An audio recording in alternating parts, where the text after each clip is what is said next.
Hello students. In this video we are going to study about a relation between focal length of the lens, refractive index of the material of the lens, okay, focal length, refractive index of the material of the lens and both radius of curvature means the two radii of curvature of the lens. इनके बीच का relation we are going to study and we call that relation as Lensmaker's formula. So Lensmaker's formula is a relation between f refractive index R1 and R2. We get a formula and we call it as Lensmaker's formula. For deriving this relation, we follow the standard sign convention that we have studied earlier, that all the distances should be measured from the optical center of the lens and distances towards the incident light or in the direction of incident light are taken as positive, while opposite to that are taken as negative. This we have to keep in mind for sign convention. While there are some assumptions also, so those assumptions are lens that we are going to use should be thin. First assumption is the lens should be thin so that the distances that we are measuring from the surface of the lens can be taken equal to the distance measured from the optical center. If the lens is thin, then in that case, if we have a thin lens, in that case, whether we are measuring distance from optical center or from the surface of the lens, these are almost same. So we take them as equal. First assumption. Second assumption is the object that we are taking is a point object and is placed on the principal axis, right? So second thing is the object should be a point object on principal axis. Next thing is aperture of lens should be small. Next assumption that we have taken here is assumption aperture of lens is small. And the fourth one and the last is the rays are paraaxial.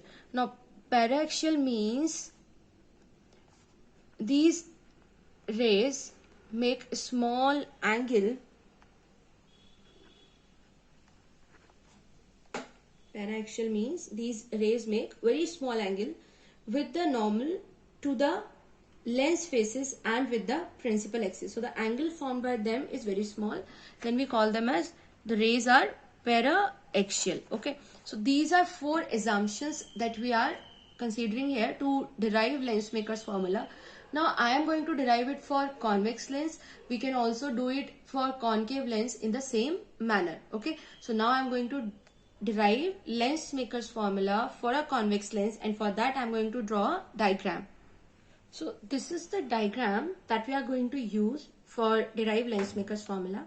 I've taken a convex lens and an object O placed at the principal axis. This is a point object and is placed at the principal axis of the lens. The rays coming from this object when hit this refracting surface ABC, this is a convex refracting surface, they get converged towards the axis. So they bend like this. Now this ray C1 से जो dotted line we can see, this dotted line from C1, it represents the normal at this surface ABC or at the point M. Now this is normal because this is taken from center of curvature or from the center of this sphere of which this spherical surface is a part, means it is actually the radius, and radius at any point on the circle or sphere is always perpendicular. That's why it acts as a normal. Now this is the normal and ray is passing from air to glass if it is of glass lens or it is a comparatively denser medium. That's why this ray bent towards the normal. So the actual path of this ray was like this, but after refraction through this refracting surface ABC, it get bent towards the normal and its path changed to MN and like this. Okay, now again at point N there is a convex refracting surface, this refracting surface ADC. Again this ray is passing from one medium to another and the ray and this dotted line from C2 act as a normal for this surface ADC, for the refracting surface ADC, then the actual path of the ray was like this, that it should hit I1.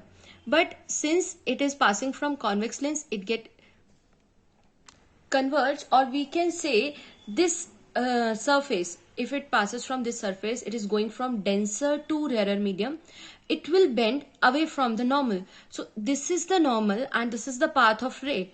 This is the actual path of ray, but because of refraction from ADC, it bends away from the normal. So instead of going like this, it bends away from the normal. Okay, the angle of refraction increases here, and it hit the principal axis at point I, where we get the actual image of the object O. Okay, this I1 was the image because of this surface only, but because of the combination of lens, or because of the whole lens, we get the final image at point I. This is how the diagram works.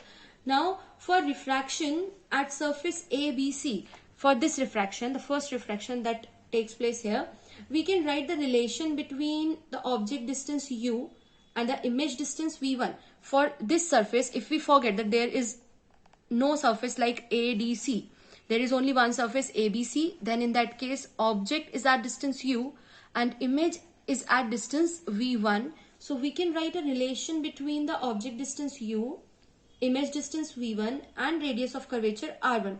So first I am talking about for refraction at surface ABC. What we get, the relation we get here will be mu2 upon V1 minus mu1 upon U is equal to mu2 minus mu1 upon R1. Let it be equation number 1. The ray is passing from rarer to denser medium here, and the relation is mu2 upon V1 minus mu1 upon U is equal to mu2 minus mu1 upon R1, where R1 is the radius of curvature for this surface ABC. But actually the ray MN, this ray MN is not going like this. It suffered a refraction again at the surface ADC. So again we can write a relation between object distance, image distance and radius of curvature for this surface ADC. But for the surface ADC, this time object is not O.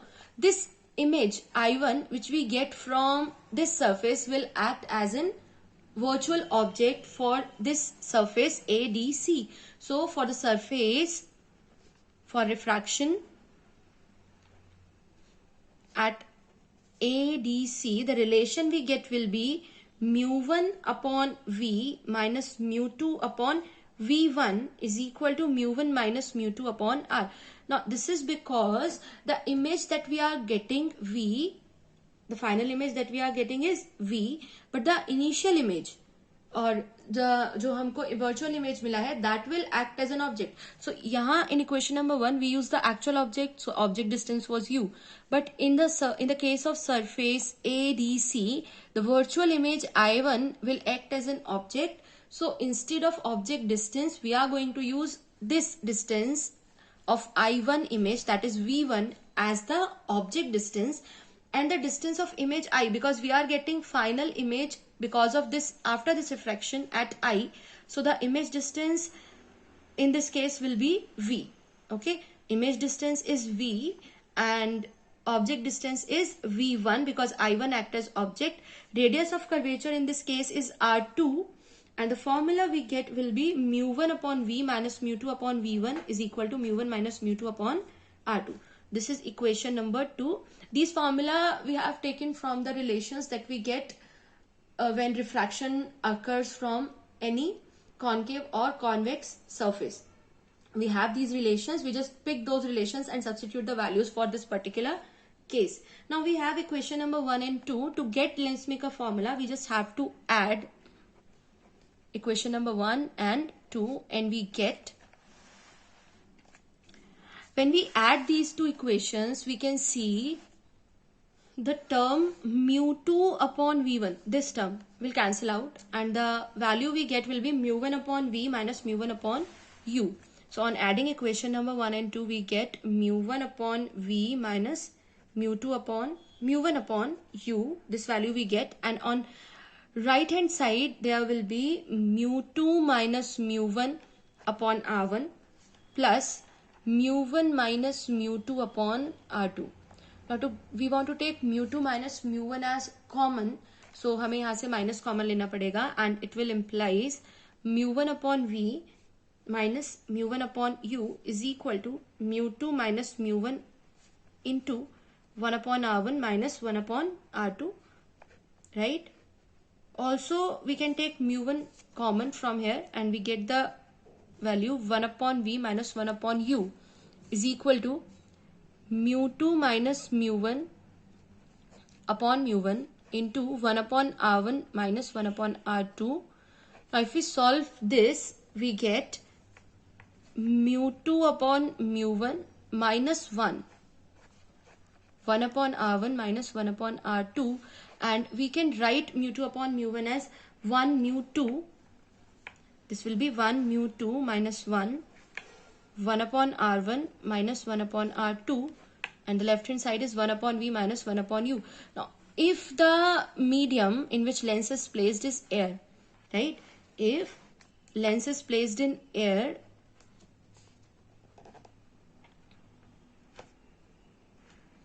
in that case mu1 is equal to 1. Since mu1 is equal to 1, then we can substitute mu2 as mu only, means the refractive index of glass or the material of lens with respect to air. So we get the relation as 1 upon v minus 1 upon u is equal to mu minus 1 upon r1 minus 1 upon r2. So this is the required lens maker formula. Under these conditions, if the lens is placed in air, then we can write this relation 1 upon v minus 1 upon u as mu minus 1 into 1 upon r1 minus 1 upon r2.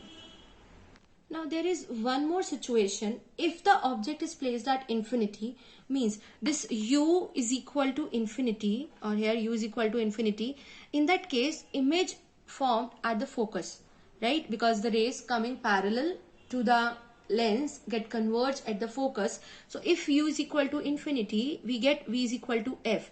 In this case, we can write this equation by substituting these values as at u is equal to infinity, v is equal to f. So I'm going to substitute these here.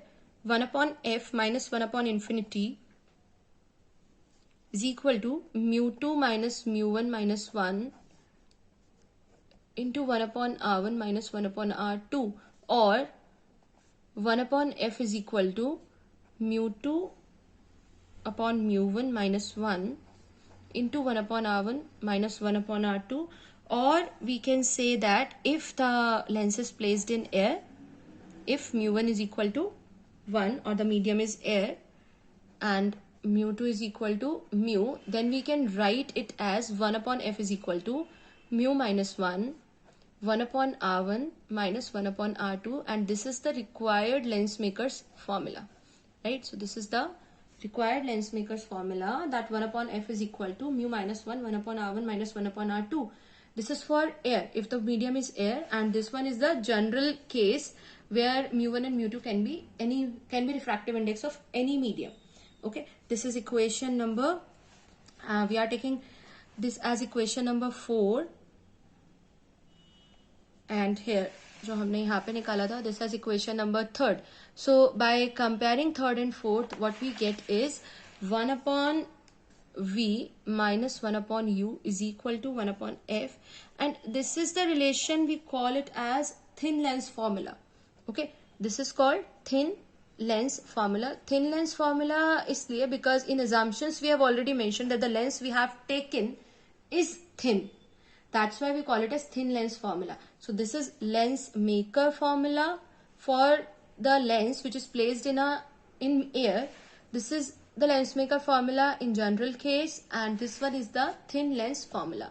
That's all about the video. Now you can also find this relation for concave lens in the similar manner. The only difference is that instead of converging, concave lens diverge the rays, and the rays will appear to be coming from the points at principal axis. Means in that case, the image that you will get, the final image that we will get will be virtual. Okay, so that's all for the video. For further videos, stay tuned and keep studying. Thank you.